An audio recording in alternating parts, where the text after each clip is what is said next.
Ассаламу алейкум. Туғандар, ассаламу алейкум.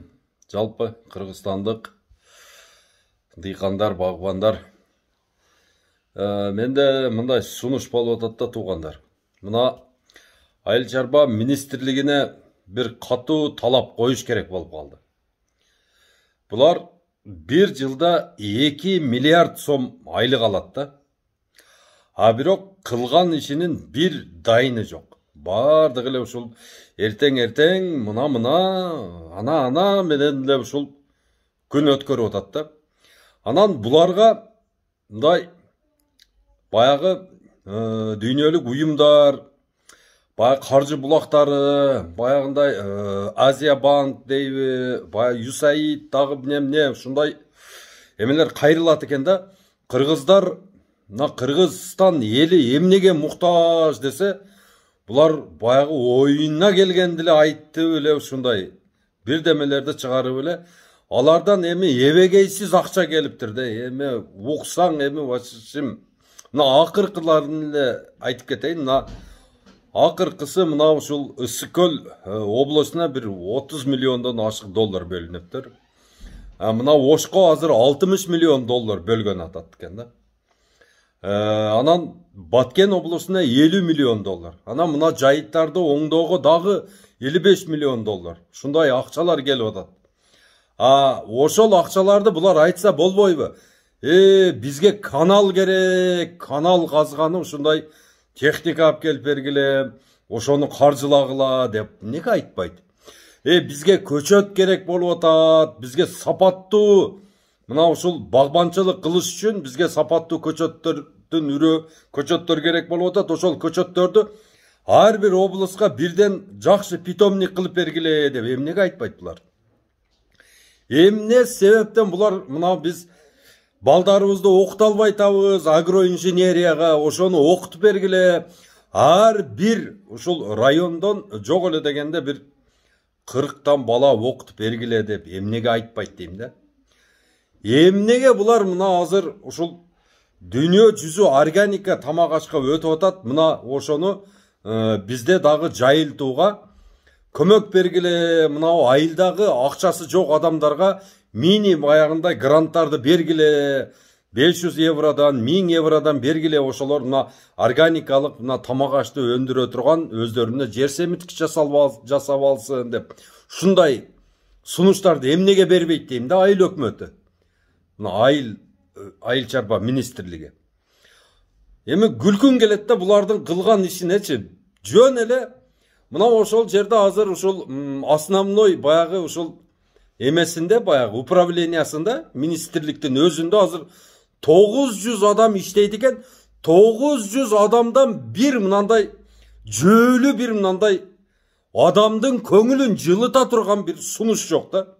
Ол кабинетке bir кагаз ташып, бул кабинетке ол кагазды ташып, биринчи этаждан 3-чү этажга чейин кагаз ташып, 3-чү этаждан 1-чи этажга чейин кагаз ташып эле кечкеле 3 4 5 6 7 ошо этаждан этажга көтөрүлүп эле кагазды ол кабинетке алып кирип, бул кабинетке алып кирип эле анан бул министрликтин бизге кереги барбы деген ушундай суроо келип түшөт экен да. 2 миллиард сомго 5 жылда биз ушул чет өлкөдө ар бир балага 15 000 доллардан кетирип 60 миллион долларга 4000 агроинженер окутуп алсак болот экен. Мына ошол агроинженерлер мына ушул айыл чарба кыла албаган иштерди кылат да. Мына бул дегени 4000 Абдулла Ташиевич келет да ояктан. Тынымы жок. Мынаны отургузгула, мынаны кылсаңыздар пайда болот, мынаны кылайлы, мынандай ар бириңерге консультация берип келет. Ар бириңерге өзүңөрдүн айылыңарда 2-ден 3-төн агроинженер болот. Мына ошолорду кабинетке отургузуп алып, эртең менен кечке суроо менен берип жооп алып, мына өнүгөт эле да. Талада иштешет эле, үйрөтөт эле, практикалык бар жок сабактарды өтүп, мына бир өзү мисалы үчүн 40 районду кыдырып, мына 60 күн дегенде мисалы үчүн бир Кыргызстанды кыдырып чыгып сабак берип атам. Өзүм жалгыз.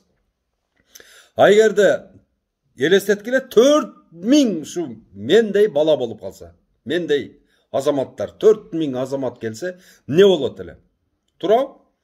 Azыр эми айтсаң эле ушул ошол жакта иштегендердин апалары, аталары, ай менин балам министрликте иштебей калабы, ай өлүгүңдү көрөйүн Абдулла Ташевич деп каргап шилеп чыгып атышат.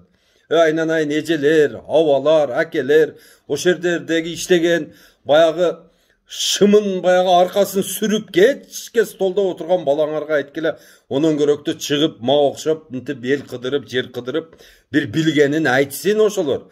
Жөн эле бир кагазды ташып эле бир жөнөкөй эле бир мындай кагазда эми баягы бир нерселер жазылган кагаз, көп кагаз көрдүм да, бир дагы пайдасы жок кагаздарды ал кабинеттен бул кабинетке, бул кабинеттен ол кабинетке ташып эле жүрүшөт да. 2 миллиард сом жөн эле агып жок болуп кетет да. Ошол балдар дагы ошол жерде уже 30 жылдан бери жаш бала болуп кирген болсо, чигирим ошол бала уже 60ка чыгайын деп калды да уже.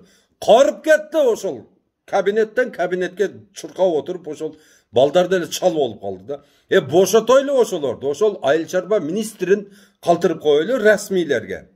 Айлыгын көтөрүп берип туруп расмийлерге. Англисче, анан кийин ошол арабча, ушундай тилди билген, разговорду поддерживать эте ала турган, коммуникабельный, бар жокту түшүнгөн мындай бир баланы, бир ошол немени кыйын бир баланы коёйлу дагы, бир жакшы секретарь жардамчы берели. Экөө ошол расмий эмелерге бара берсин. Калган сугатты деген частныйга өткөзүп бериш керек, менчикке. Сугатты, мисалы үчүн мен ошол сугатка 500 сом төлөп, суусу жок отура бергенден көрөктө 1000 сом берип коеюн, мен ошол суусуз отурбайын. Оны ушундай кылыш керек. Биздин мынау азыркы жүргүзүп аткан саясатыбыз бул деген, бул саясат эмес, бул айыл чарба саясаты мындай болбойт, туугандар. Мына силер мени уккула. Айнанайын жогорку кеңештин депутаттары, бардык министрлер, премьер-министр, мына биздин урматтуу Садыр Нуркожоевич, сиз мени угуңуз. Мен сизге сонун планды жаза беремин. Мына Кыргызстанды туңгуюктан чыгара турган өтө сонун планым бар мен. Мына ошону угуңуз сиз. Мына ошол айыл чарба министрлигинде иштеп аткан ошол 5000 адамдын саясатын оңдоп беремин мен. Мына ушуну уккула силер, туугандарым, кыргызстандыктарым. Биздин мамлекетибиз агрардык мамлекет. Агрардык мамлекет болгонубуздан кийин биз деген ушундай 1 метр жерди койбой, ошол жердин бардыгын иштетип, биз деген өзүбүздү толук камсыз кылмак турсун, биз 600 000 кишини бага турган потенциалыбыз бар.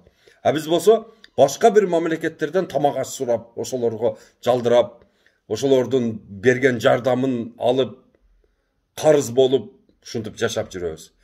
Мына президент, урматтуу президент Садыр Нуркожоевич, сиз мени угуп туруп, мына ушул мага 200 миллион доллар таап берсеңиз, ошол 200 миллион долларга ар бир облуска бирден питомник коебуз. 40 районго буровой установка алып келип беребиз. Бардык сууга жетпеген жерлердин бардыгын сугат кылабыз. 14 чоң канал казабыз Кыргызстан боюнча. Чоңун, майдалары бир 1000ден ашып кетет. Ошондой каналдарды казабыз. 60 миллион долларга 4000 биоинженер, агроинженер окутуп келебиз за границадан. Анан болсо дагы ушул биздин элдердин бардыгын обучать этебиз. Мына 100 училищеде балдардын бардыгын, ошол жерге окуйм деген азаматтардын бардыгын отургузуп туруп, ошол жерде багбанчылыкты үйрөтөбүз. Мына ошондо анан өнүгөбүз биз.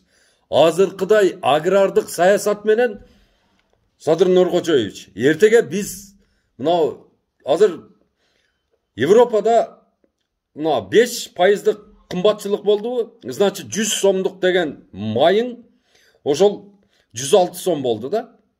Бизде болсо 50 сомдук май 120 сом болду. Бизде деген 200% кымбатчылык болду. Сиз түшүнүп атасызбы? Келирге биз ошо майды 300 сомдон алып калышыбыз мүмкүн. Кымбатчылык өтө кымбатчылык болуп кетиши мүмкүн. Ошон үчүн сиз азыр мына жаңы жылдан баштап туруп Бардық мәселені мынау немеге қойыңыз.